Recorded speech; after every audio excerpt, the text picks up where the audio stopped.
It's just too easy, bro. Old habits never die. One-shotting most bosses in Wayfinder using Heroic Kyros. Don't worry, you don't need to have Heroic Kyros. In my case, I bought them because I like the game a lot, and I figured why not? You can use regular Kyros. The main thing you need, aside from using the right setup to get your stuff going, is going to be ability power.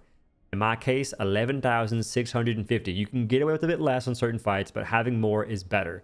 Because the harder you hit, the better you are off. And don't rely on crits, by the way. In my situation, I got maybe one crit out of doing this one-shot method around 12 or 13 times.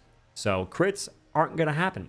Just saying. This segment of the video brought to you by me. Check out the Twitch channel at twitch.tv/Odo, the TikTok at Odo Plays. Watch them videos and the streams support me greatly. Now, as far as my setup goes, I'll go ahead and review my echoes. The main echo you're going to need is a ton of Hollow 1 echoes. You get those from Hollow Heart. I'll make a whole video covering where to get good echoes from and efficient way of farming them later. But Hollow 1 echoes are the main thing you want. So for your accessories, you want to get double sword if possible. And try and get accessories that have a ton of ability power. If you can, get ones that have main ability power, like just ability power and that's it. And get double sword. So in this case, you can get this sick echo or sick accessory from doing the repository and the event that spawns there. Just do the goblin one and it can drop this accessory that gives you a shnikey ton. Aside from that, Embered Shoal Echoes also drop from the exact same repository event when you fight the goblin nerds, and that can drop this echo that is good for the slot as seen as such. In this case, I could not get a double sword accessory, so I figured sword plus whatever that one is fine. And then you're going to also want to get the first echo. When you double jump, you get 10% extra ability power and other stuff, but in this case, ability power is the main thing. That is huge. And you can trigger it when you want to on command.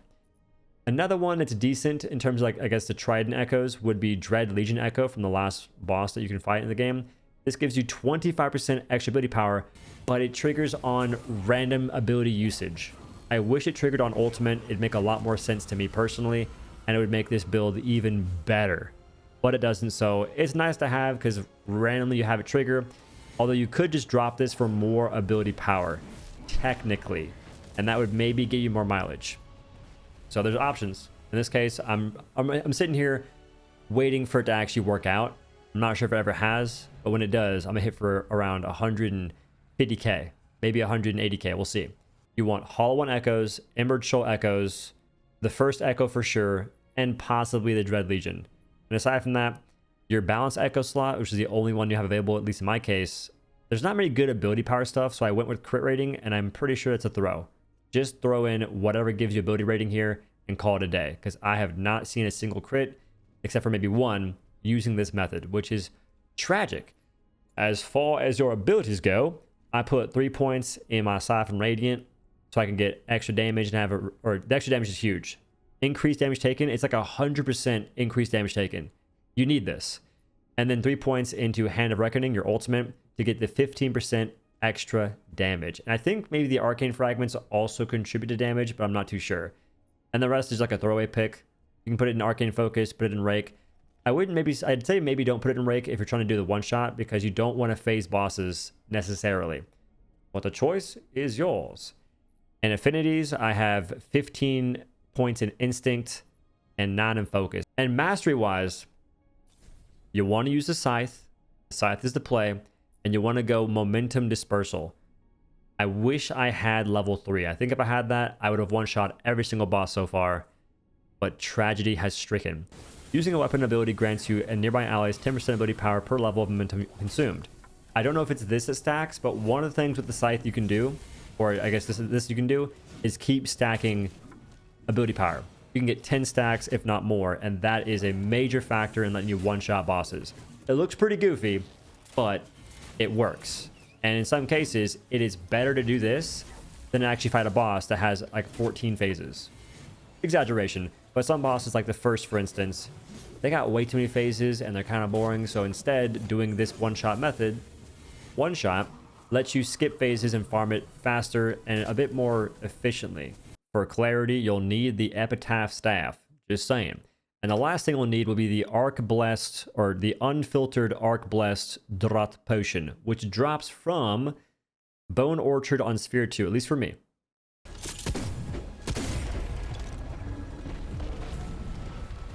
Unfiltered Arc Blast. That's okay. I don't have the energy for it, but let's go. I can just say where I got it from. That's what happened. Bone Orchard Sphere 2. Instantly gain 1/3 of your ultimate meter and increases fill rate by 2 times for 15 seconds. Satiates the user, increasing XP, blah, blah, blah. The main thing here is the ult charge, obviously. That is massive for not phasing bosses too early because it helps you build ult faster.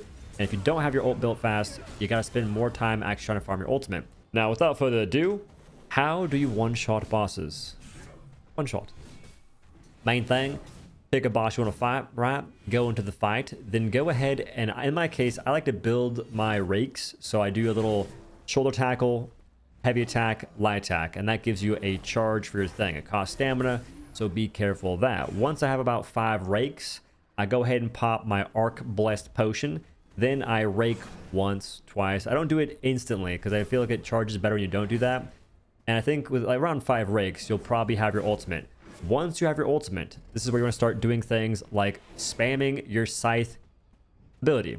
In my case, I'm on MNK, so Q. So spam your Q, spam your scythe ability 10 times in decently quick succession so you don't lose stacks. In some cases, you can't see your stacks because you have so many other buffs going on. Just count at your head 1, 2, 3, 4. Once you're at 10 stacks, you then, in my situation, pop a potion. Actually, one other thing you're going to need is the basic Primeval Elixir. Basically an ability power potion. You pop that, then you use your 2 button or your top debuff button, hit the boss you need to hit, then you double jump, and finally you ult. If all is done correctly, you will one-shot bosses. One shot. Now, bosses that are easy to one-shot based on recommendation, or maybe ones that are wise to one-shot, the first, guaranteed one of the best ones. It has the annoying phases, having to wait and hit it. When you one-shot it, it still makes you wait in solo play. In a group, you can do the cheese strat to teleport out if you know how to do that. Riven is decent and amazing, ain't the worst by any means. Archon Commander's okay. The Argent Hand is decent, I suppose. Any bosses that have ads before the boss actually spawns are pretty good, though, because you can get all your stuff done before the boss actually is there, which saves you time. Broom of the Soul Breath is pretty good to one-shot, otherwise she makes you wait longer than intended. As far as the mind stuff goes, the Blood Spawn, there's no point in one-shotting it. Just use Tempest, it dies fast anyway, and it also can't get one-shot, it respawns. The Grand Deceiver, it's a decent one. Otherwise, it has 4 or 3 phases of chasing the chest, which you can find the right chest with a new strat.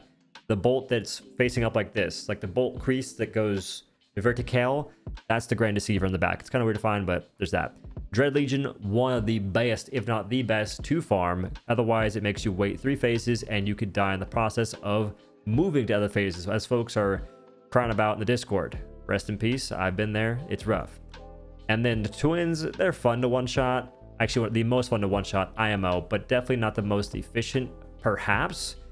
It depends. And then Beastmaster, you're better off using Tempest or Titan's Bane or anything else because you can kill it in 1 minute by yourself regularly. Whereas with the one-shot strat, one-shot TM, it takes a bit more effort. This kind of stuff is neat in games and people seek it out. Look at Dauntless, Monster Hunter World. People like one-shotting stuff. Will it probably get nerfed? Maybe inadvertently, because I would say that Kyros' 2 button that debuffs spot monsters didn't take 100% extra damage. Little broken. I know it's a PvE game. I know that balance isn't that big a deal, but some balance matters, and we'll see what happens though. Maybe they nerf it, maybe they don't. In any case, try it out if you can. Thanks for watching. If you like the video, a like, a comment goes a long way. Tell YouTube you like watching the content, and to do that, a like, a comment, and watching the video. I'd appreciate it. Thanks for watching. Have a good day. Peace.